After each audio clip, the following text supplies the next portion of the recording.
চিকিৎসা নিয়ে ভোগান্তি হচ্ছে।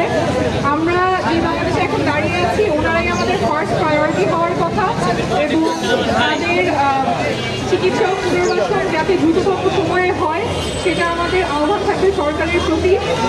আর আমরা এনসিপির পক্ষ থেকে আমরা যে বার্তাটা নিয়ে আসতে চাই সেটা হচ্ছে যে বাংলাদেশে আমরা দাঁড়িয়ে আছি সেখানে কেউ রাস্তায় নেমে খুন হবে গুম হয়ে যাবে এমন বাংলাদেশে আমরা আর চাই না। একটু আগে কথা বলে আসলাম যে শহীদ হয়েছেন উনি তার বোনের বাসায় যাচ্ছিলেন।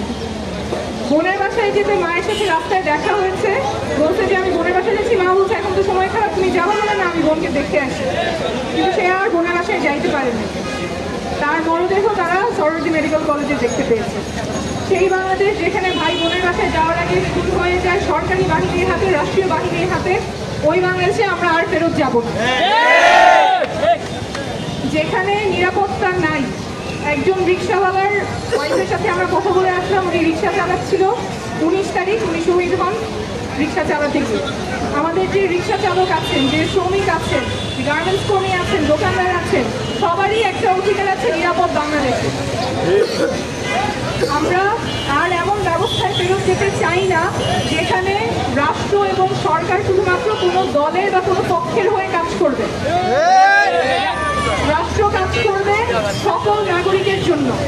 কারো টাকা নাই বা ক্ষমতা নাই বা ক্ষমতায় আছে এমন কাউকে চেনে না, এরকম না থাকলে সাধারণ নাগরিকের অধিকার রক্ষিত হবে না বা সাধারণ নাগরিক সেই অধিকার পাবেন না। এমন বাংলাদেশে আমরা ফেরত যাব না। এনসিপি সেই লক্ষ্যেই কাজ করবে। আপনারা আমাদের সাথে থাকবেন। এখানে অনেক আমাদের কেন্দ্রীয় নেতা আছে, নাটের হোসেন টিকেট আছে, রিফাত রুটির আছে, ওরা অনেক দিন ধরে আপনাদের সাথে কাজ করছেন। আজকে আমাদের আহ্বান নাহিদ ইসলামও এসেছেন আমাদের বার্তা নিয়ে আপনাদের পক্ষ থেকে। আমাদের আহ্বান থাকবে আপনারা সবাই আমাদেরকে সংগ্রাম থাকবে বাংলাদেশকে নাগরিকের বাংলাদেশ করার সংগ্রামের পথ অনেক লম্বা। সেই লম্বা সংগ্রামে আমরা জাতীয়তাবাসীকে সাথে পাবো। ধন্যবাদ।